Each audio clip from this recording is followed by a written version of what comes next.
안녕하세요. 비전의 가족 여러분. 오늘 이 시간은 충만의 비밀이라는 주일 말씀을 가지고 함께 나눠보고자 합니다.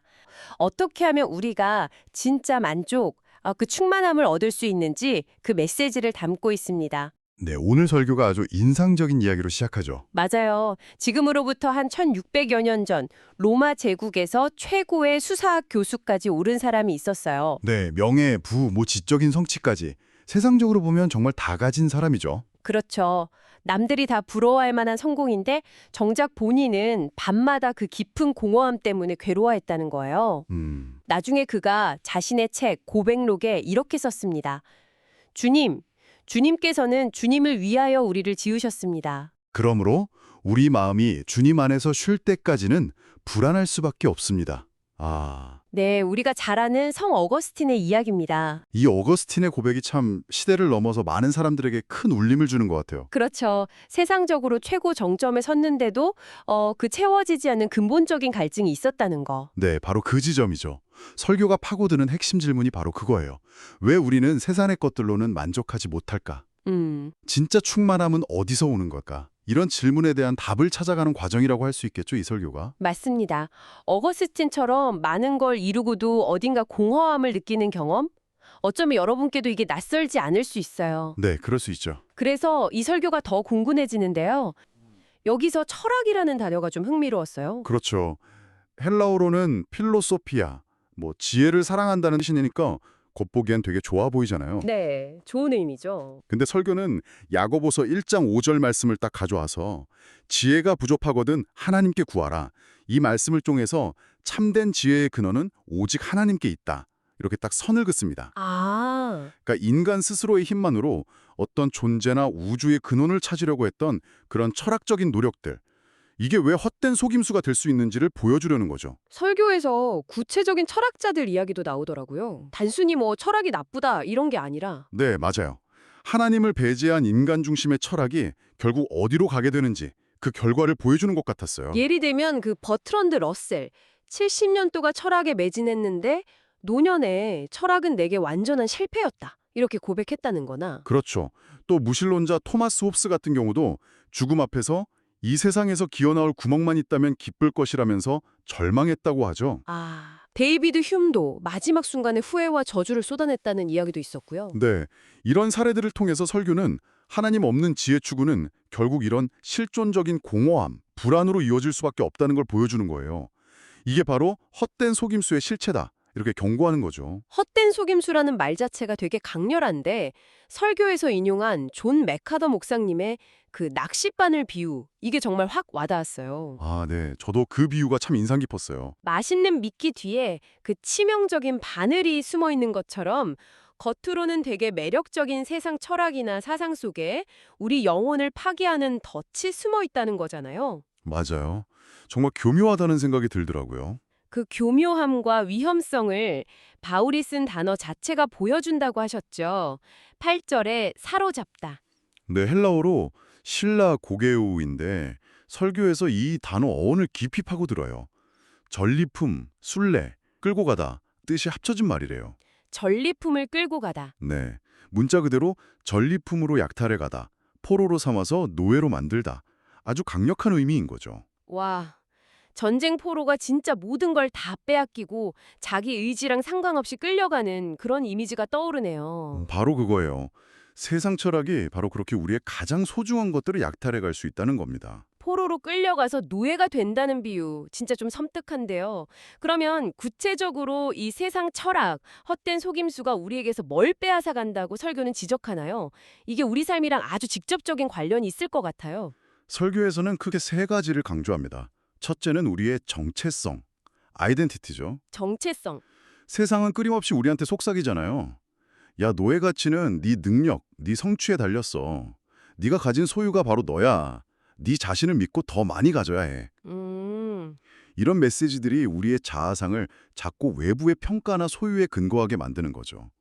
내 직업, 학력, 외모, 재산 이런 걸로 나를 규정하게 되는 거예요. 진짜 그렇죠. SNS만 봐도 그런 경향이 너무 뚜렷하고요. 내가 뭘 했는지, 어디 갔는지, 뭘 가졌는지 이걸 통해서 나를 증명하려고 하고 맞아요. 이런 세 장의 목소리에 맞서서 설교는 어떤 대안을 제시하던가요? 설교는 복음이 선포하는 정체성은 완전히 다르다고 말합니다. 우리의 가치는 성과나 소유, 다른 사람 인정에 좌우되는 게 아니라 네. 이미 그리스도의 십자가 보혈을 통해서 하나님의 자녀가 되었다는 그 자체에 있다는 거예요. 아, 이게 흔들리지 않는 진짜 정체성이라고 강조합니다.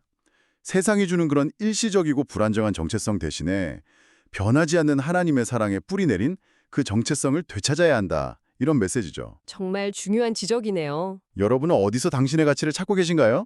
이 질문을 스스로에게 던져보게 만드는 것 같아요. 정체성에 이어서 두 번째로 약탈당하는 게 평안이라고 했어요. 이것도 어거스틴 고백이랑 바로 연결되네요. 주님 안에서 쉴 때까지는 불안할 수밖에 없다는 말처럼요. 맞습니다. 설교는 마태복음 11장 28절 수고하고 무거운 짐진 자들아 다 내게로 오라 내가 너희를 쉬게 하리라.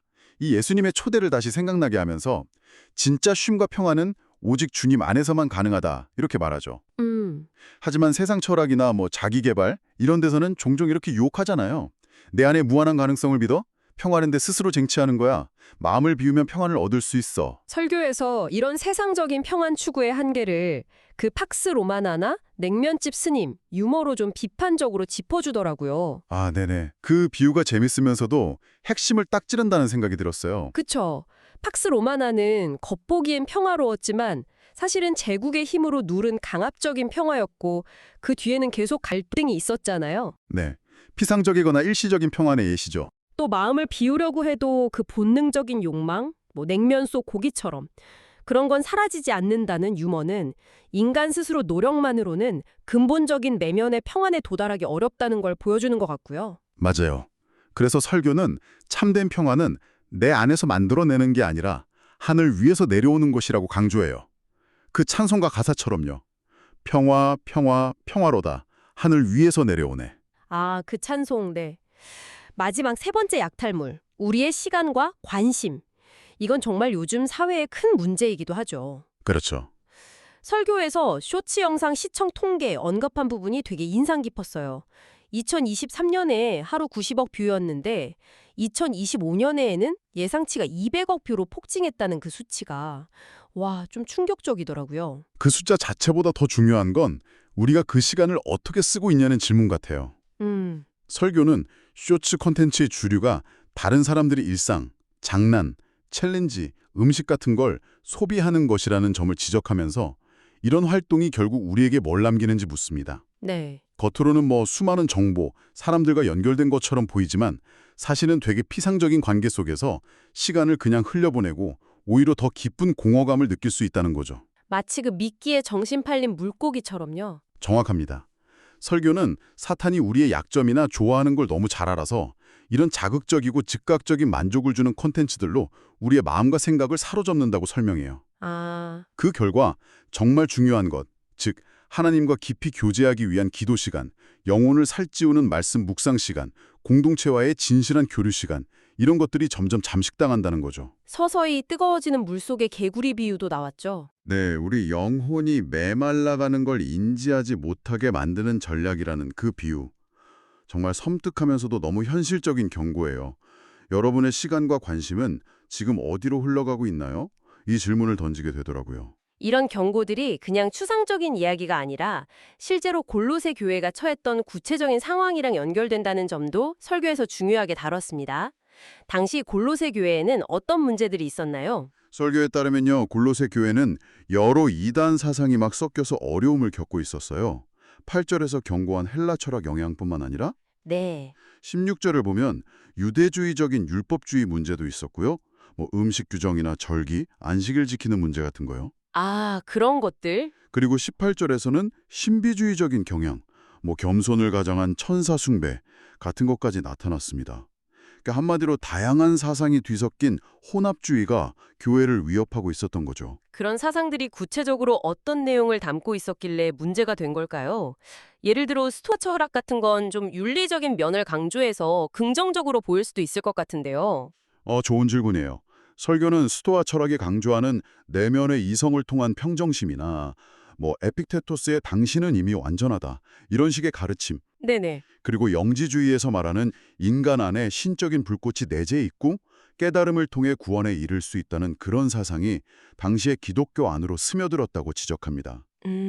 이런 사상들이 얼핏 들으면 그럴듯하게 들릴 수도 있지만 성경이 진단하는 인간의 근본적인 상태와는 정면으로 배치된다는 거예요. 성경에 말하는 인간의 상태는 어떤데요? 성경은 인간이 스스로 완전하거나 내면의 신적인 능력을 가진 존재가 아니라고 분명히 말하죠. 에베소서에 잘 나와 있듯이 우리는 죄와 허물로 영적으로 죽었고 네. 본질상 하나님의 진노 아래에 있고 소망이 없고 하나님에게서 오는 참된 생명에서 떠나 있는 상태라는 것이 성경의 진단입니다. 아, 설교는 바로 이 지점, 즉 죄 때문에 하나님의 형상으로서의 완전성을 잃어버린 인간은 자기 노력이나 세상의 어떤 것으로도 근본적인 공허함을 채울 수 없다. 이렇게 단언하는 거죠. 그렇군요. 세상 철학의 한계와 위험성, 그리고 그게 우리에게서 뭘 빼앗아가는지를 자세히 짚어봤습니다. 그러면 이 모든 문제의 해답은 뭘까요? 설교의 핵심, 충만의 비밀은 어디에 있을까요? 설교는 아주 명쾌한 비유를 사용해요. 세상의 권력, 명예, 지식, 재물, 우리가 추구하는 모든 것은 결국 우리 자신보다 작다는 겁니다. 작다고요? 네.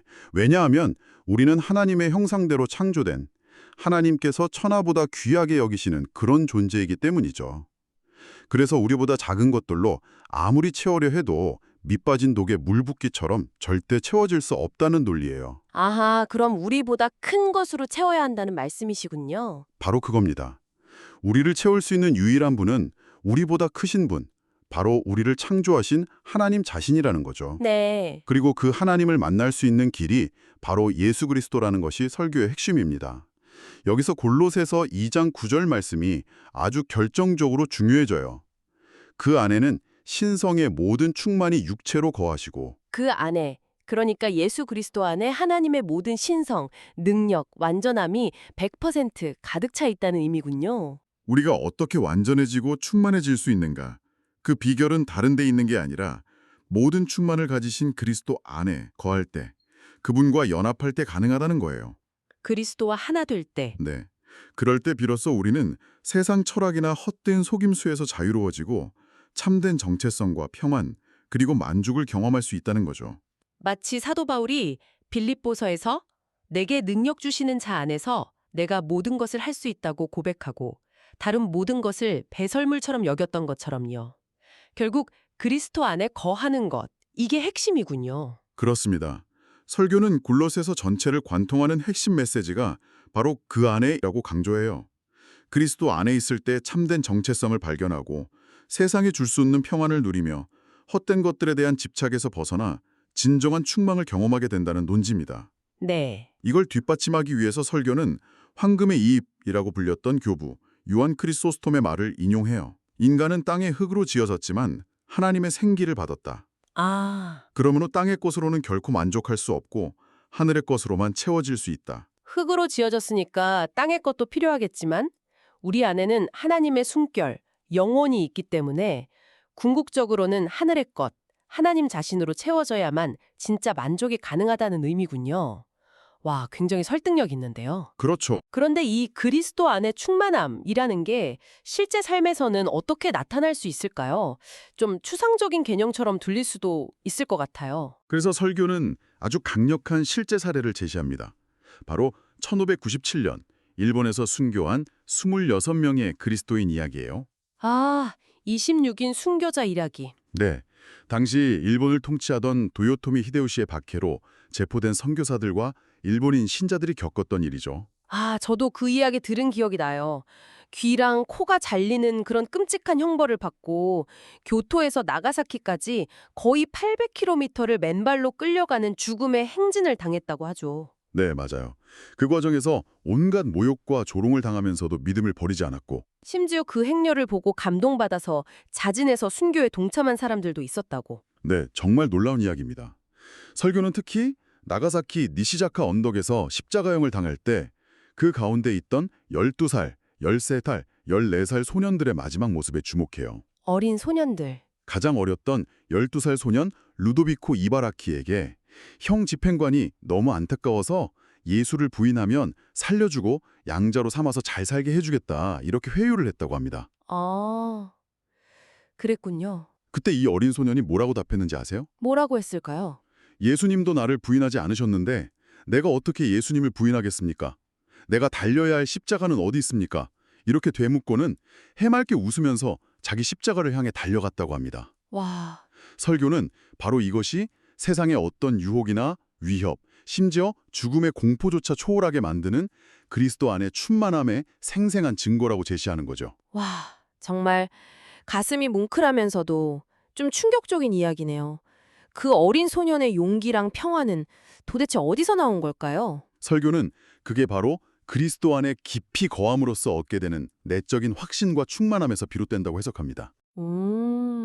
세상이 주는 안락함이나 고통이 더 이상 그들의 삶을 지배하는 결정적인 요소가 되지 못하는 경지, 오직 그리스도 한 분만으로 충분하다는 그 고백이 삶으로 증명된 순간인 거죠. 오늘 저희가 함께 살펴본 이 충만의 비밀 설교, 정말 많은 생각을 하게 만드는 내용이었습니다. 핵심을 다시 한번 정리해 볼까요? 네, 설교는 먼저 세상적인 성공이나 철학, 헛된 속임수로는 절대 인간의 근본적인 공허함을 채울 수 없다.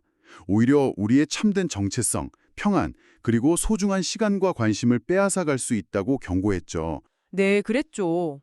그리고 그 유일한 해답은 바로 그리스도 안에 거하는 것이라고 제시했습니다. 모든 신성의 충만이 거하시는 예수 그리스도와 연합할 때 비로소 우리도 참된 충만함을 경험할 수 있다는 것. 이게 핵심이었어요. 그래서 설교자분이 마지막에 던진 질문이 참 인상 깊었습니다. 이제 우리의 질문은 내가 어떻게 하면 충만해질 수 있을까? 이게 아니라 네, 어떻게 하면 모든 충만을 가지신 그리스도 안에 더 깊이 거할 수 있을까? 이걸로 바뀌어야 한다는 거였죠. 맞습니다. 설교 말미에 언급된 그 성찬 예식도 이런 그리스도와의 연합을 기억하고 새롭게 결단하는 중요한 의미를 지니는 것 같고요. 네. 결국 충만이라는 건 내가 막 노력해서 얻어내는 게 아니라 이미 충만하신 그리스도 안에 들어감으로써 주어지는 것이다. 이런 관점의 전환을 요구하는 거군요. 바로 그거죠. 오늘 이 설교 내용을 들으신 여러분의 삶은 어떻습니까? 혹시 나도 모르게 세상의 헛된 속임수에 마음을 빼앗겨서 정체성의 혼란을 겪거나 참된 평안을 잃어버리거나 소중한 시간과 관심을 낭비하고 있지는 않으신가요? 어쩌면 우리 모두에게 필요한 것은 더 많은 것을 얻으려는 노력이 아니라 이미 모든 것을 가지신 그리스도 안에 더 깊이 뿌리내리려는 그런 의도적인 선택일지도 모르겠습니다. 네, 그럴 수 있겠네요. 이번 한 주 그리스도 안에 거한다는 것이 여러분의 삶에서 구체적으로 어떤 모습일지 한번 깊이 생각해보는 시간을 가져보시면 어떨까요? 오늘 저희와 함께 이 깊은 나눔에 동참해 주셔서 감사합니다.